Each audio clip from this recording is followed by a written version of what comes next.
Hello, and welcome to the Elevator Careers Podcast, sponsored by the Allred Group. I am your host, Matt Allred. In this podcast, we talk to the people whose lives and careers are dedicated to the vertical transportation industry to inform and share lessons learned, building upon the foundation of those who have gone before to inspire the next generation of elevator careers. Today, our guest is Dominik Sachsenheimer, the president of Maven Group, a mergers and acquisitions advisory firm specializing exclusively in the elevator industry. Dominik joined Otis Elevator in 2006 and held various finance positions in New York, Chicago, South Carolina, and their U.S. headquarters before being promoted to Senior Manager of Mergers and Acquisitions for North America in 2013. In 2016, Dominik left Otis to start Maven Group, where Dominik and his team mainly focus on helping independent elevator companies who contemplate selling their business. Dominik, welcome to the show. Hey, Matt, great to be here. Really an honor to be part of your program. Thank you. I'm excited to talk with you. It's always a pleasure. And I'm excited to learn more about your business and obviously about you. So I'm curious, how did you get started in the elevator industry?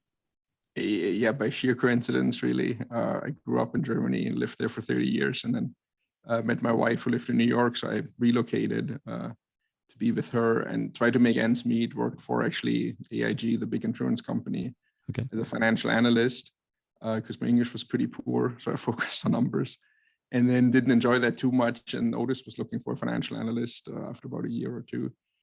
So I joined them, and really liked what I was doing there. Liked the culture, not just of the company, but also the whole industry. And started my career with them and bounced around quite a bit. And that's how it all started. Very cool. So you got to know the elevator industry from the inside out, essentially, kind of. Yeah, I guess New York is kind of a good place to start. Right? I mean, it's where Mr. Otis introduced the elevator over 150 years ago. Exactly. So worked for them there. Moved to Chicago for a while, became their lead finance guy or mini CFO for the Southern operation, which was about 16 states, I think, in the Caribbean islands. And then I moved to their headquarters to kind of oversee financial planning and analysis across North America, and started to get into acquisitions really during that time, and was their director for all mergers and acquisitions across North America and Canada. Wow. Yeah. So you really got to look at a lot of different businesses and see how they were running, good, bad, everything in between. You probably saw a lot. Yeah, certainly. First, actually within Otis, right, got to know a lot of different markets, because obviously the industry works a little bit differently in Manhattan compared to, I don't know, Chattanooga, Tennessee, or any other place. So that was very helpful. And then certainly looking at smaller companies or larger companies on the independent side was eye-opening, because as you can imagine, there's also a wide range of approaches to the industry. So that was very educational and never gets boring, quite frankly. I've been doing this for a while now, but it's still very exciting actually to learn how certain people set up their business and how they succeed. Yeah, no, I'm just chuckling because I'm sure you looked at some financial statements and wondering how they succeed, right? How are these people in business? Yeah, no, we see all kinds of things, but we see people who are very sophisticated and invest a lot of money in IT systems, and others just open the drawers and tell you, this is the last 30 years right here, and it's a pile of paper. But that's exactly what makes it fun, right? You never quite know what you're going to get when you first start on a journey with any customer.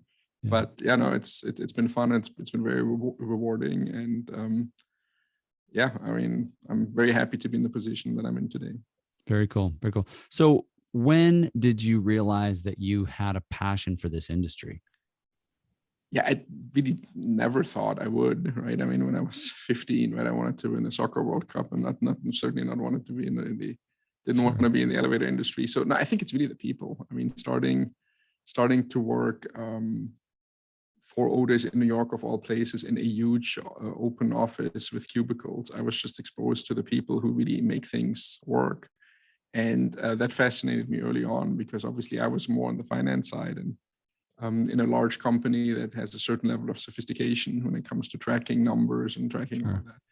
But at the same time, at the end of the day, it's really a blue collar job, right? And it's real people who give you very straightforward feedback that you might not always enjoy or agree with the first time you hear it. But I think it's that combination that I find fascinating. On the one hand, but it's a very sophisticated business. You really need to be aware of codes. You need to be aware of your financials and all kinds of other things. But people put their safety and their lives in your hand, really, right? So you have that side. But at the same time, it's real people who work extremely hard, who are used to a call at 2 a.m, and then you jump out of bed and you're ready to jump through hoops for your customers. So I think that's really what fascinated me, the combination of those two things and really the people who make it work. Sure. And so maybe this is redundant, but what is it that you absolutely love about this industry? That's exactly it. I think it's people's drive to make things happen and people's attitude that there is no such thing as a problem, right? There's always a lot of solutions that you can fight about, but that's very good to see, right? And coming from more of a financial background where you spend maybe a lot more time talking about the problem and how to frame the problem and how to do this and this and this with the problem. It's just very good to be around people who always work on solutions. Very cool. Thank you. So how long were you at Otis? 10 years, actually. Okay. 10 years to the day. Okay. So what was it that motivated you to jump out and say, hey, I'm going to do this on my own? Yeah, good question.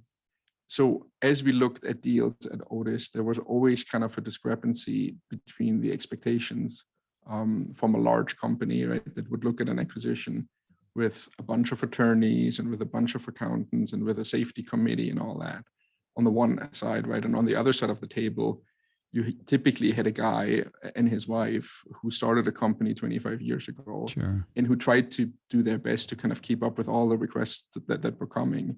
But there was always this mismatch between these two worlds. And I figured that there should be a better way to kind of bridge that gap and to be a translator. Because quite often, right, the smaller independent company would really misrepresent their company, not on purpose, but just by not quite knowing Sure. What certain questions meant. And they would say, oh, I have this many units and this is roughly my billing amount and all that. And then quite often during diligence, right, we would find out that it wasn't true.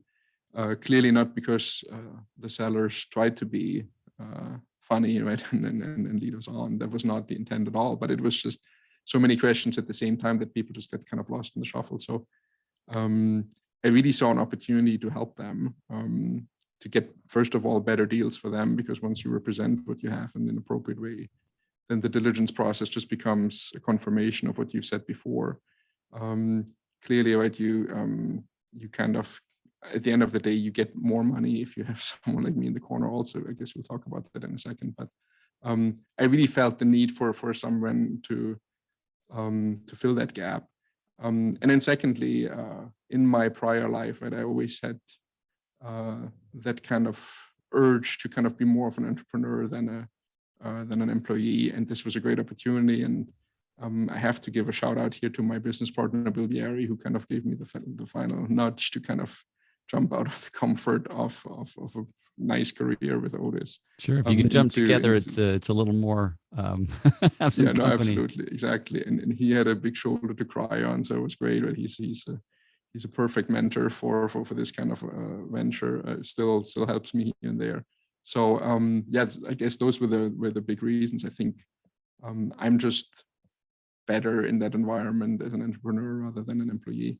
And secondly, I think that there really was a need. And I think just looking back over the last 5 years, I think that initial assessment was right. I think there is a need, and people seem to call me every once in a while and ask for our services. So that's good. Yeah, well, I can only imagine how intimidating that would be. Like you say, a guy and his wife, and hey, we've been working our tails off for 25, 30 years, and here's what we think we have, and this line of, like you say, attorneys and financial analysts, and just that to me would be really intimidating. Just I don't have that kind of arsenal to go up against this. Yeah, I think that is kind of the value that we provide, right? Because if you are an owner and this is your baby, this is the biggest transaction that you will ever embark on, right, in your life. And it's a life-changing event, not just because very often you retire after the transaction, but also financially, right? It is a life-altering watershed event really in your life. So it is very, very stressful to go through that. But since that's all I do, right, it becomes easier and it becomes repetitive. You can anticipate certain things, and I think sharing that knowledge and preparing people for what's about to happen, and helping them prepare all the documentation that will be required, I think that's really what we bring to the table, among other things. Yeah, no, thank you for addressing that. Is there anything you would have done differently in starting your own business, in jumping out, leaving Otis, if you could do it again?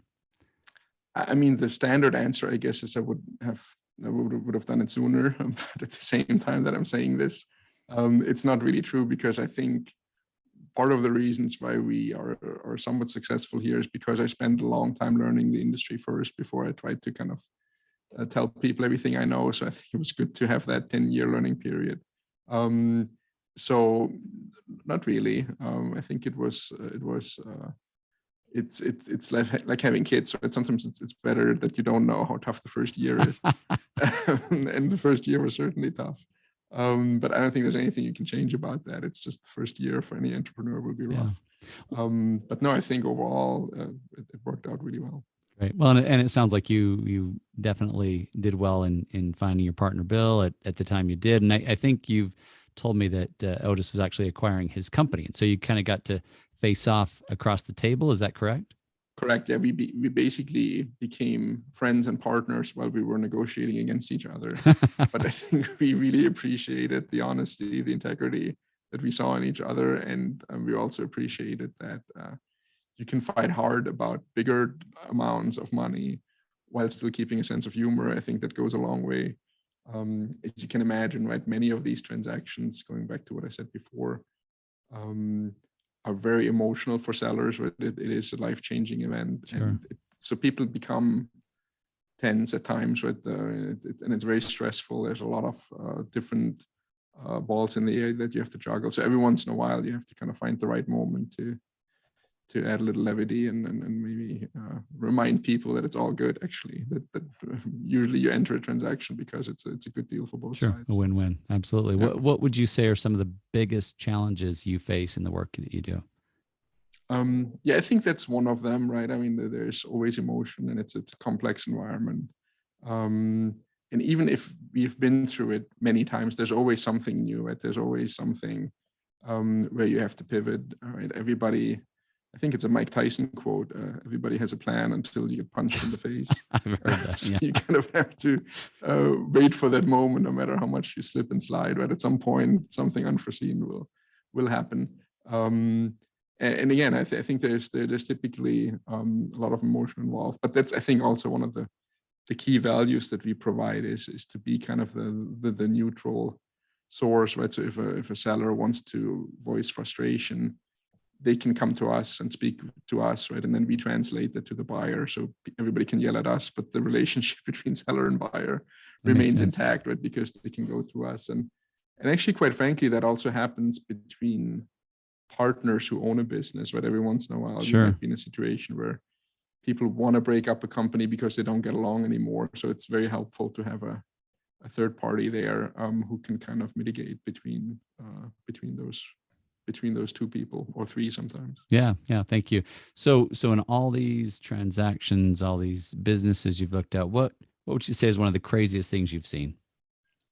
I mean, that would be a long list. And we are typically, right, on every single transaction, we are bound by non-disclosure agreements, but without naming names, I think I can share something actually from my time at Otis, where we're getting close to closing a transaction, and there's always a long checklist of things that are about to happen. And one of them is a drug test for the owners and for the technicians. And we actually tried to close a deal where all three owners ended up failing the drug test. So that was certainly unforeseen and somewhat funny, or it's funny now. At the time it wasn't, because everything got delayed and we had to work through the IUC to. Wow. Maybe they were celebrating a little too early. I guess. Yeah, exactly. But yeah, I guess that's one of many examples. Yeah. Thank you. No, thanks for sharing that. So what would you say is one of the biggest mistakes that company owners make when it comes time to transition? Because obviously there are different ways you can go about it. You could hand it over to junior, you can, sell it, you can, different ways. I think a lot of people kind of rush into it and don't take the time to really think about what they want to do, right? And there is no really good answer, right? There's no one size fits all answer how to transition a business, right? You might want to keep it until you're 75. There's nothing wrong with that at all. Right? Sure. You might also want to go out earlier. So I think a lot of people just wake up one morning and say, now I'm frustrated, or now I'm tired, or now I'm too old, or now I don't like my partner anymore, rather than having a long-term plan. So we try to work with companies to kind of have a little bit of a longer planning horizon, right? Try to really guide them there, because as I said, there's no right or wrong answer of how to do that. Sure. And we do obviously at the same time try to, if we have 2, 3, 4 years to prepare them, we do try to help them make the company as attractive as we can, whether it's through route optimization or through making their maintenance contracts more robust, or whatever it is, right? Hiring an outside accountant, or maybe we can help a little bit. So I think one of the mistakes is to wake up one morning and say, okay, so I'm selling my company now, or react to a phone call because somebody calls you and says, hey, I have a lot of money, I want to buy your company now. That's also not really the best way to go about it, right? Sure. One should always, going back to the values that I think Maven Group provides, one should always kind of try to see what the market really has to say, right? And you don't get, it's like when you sell a house, right? The first guy that comes through the door, or the first offer you get, is not the best one that you get. So it's always best to kind of, go out, make sure that you're protected through non-disclosure agreements, and then you talk to more than one person to kind of really see what the market has to say about your company, and then that's how you get the highest price. Yeah. Well, and maybe you've already answered this. What advice would you give to someone, maybe they didn't plan 3 or 4 years ahead, but they realize, who knows, maybe it was a death or an illness that say, you know what, we really can't continue. What advice would you offer them? Yeah, I mean, obviously that's I'm trying to sell my company here, but in this answer, but I think you really need help, but you need to surround yourself with people who actually have done this before, right? It's important to speak with someone who has done this. Certainly get your accountant involved. You always need legal advice, but it's important to hire someone, again, who has experience in this specific field. There are great attorneys who specialize on divorces or real estate or all kinds of other things. But sure, when you sell your company, you really need to engage someone who knows this arena. And then, again, I mean, it sounds kind of silly, but just being prepared in terms of just keep your record straight and clean and have solid financials. It's one of the key aspects, really. Very cool. So let's finish up with this last question, and and that is, having seen as many businesses as you have, what advice would you give to someone who, maybe, he and his buddy want to start their own business? Because I do hear from a number of people that, hey, I want to get out and, start my own, business. A few obvious things, but you really have to be confident about your ability to kind of withstand adversity, because no matter, I always tell people you should make two completely different plans. One is, let's assume everything works out perfectly, right? How would you deal with a lot of customers after 1 year, right? Are you really ready to take on the world? That's the one scenario that I think you should plan for. And then obviously you should also have the worst case scenario in mind. How long can you survive, right? Who are the customers that will definitely come with you, or that you think that you really feel strongly about, but who are kind of it's a 50%, it's a 40%, it's a 30%, because one of the experiences I made, and I think that I've heard from many business owners, is you always have a list of like 5 people that will definitely choose you as a service provider. And sure enough, 4 of the 5 will not come over. So I think you have to be prepared for those 2 things. And then I think another thing that people might underestimate, has nothing to do with the elevator industry, is I think you have to make sure that your supporting staff, I guess, in your real life, whether it's your spouse or other partners that you might live with, that they're really on board, because it is kind of a wild ride. I'm sure you've experienced this in your own business. Sure. The first year can be somewhat challenging. So that's certainly something that should be discussed upfront, even though you have no idea what you're getting into. I think it's helpful to really talk through this with your partner. Perfect. Before Thank you so much. pull the trigger. Yeah, no, that's great. Any parting thoughts? Anything that comes to mind that you maybe haven't had a chance to say that is just begging to get out? No, I think, again, as I said before, I'm really, really proud to be part of this podcast. I think you're doing a great thing here for the industry. And now I can't wait to listen to the next one, and keep up the good work. Oh, thank you so much. I appreciate you being on here, Dominik. It was great talking to you again. Wish you all the best. Thanks, same to you. Thank you for listening to the Elevator Careers podcast, sponsored by the Allred Group, a leader in elevator industry recruiting. You can check us out online at elevatorcareers.net. Please subscribe, and until next time, stay safe.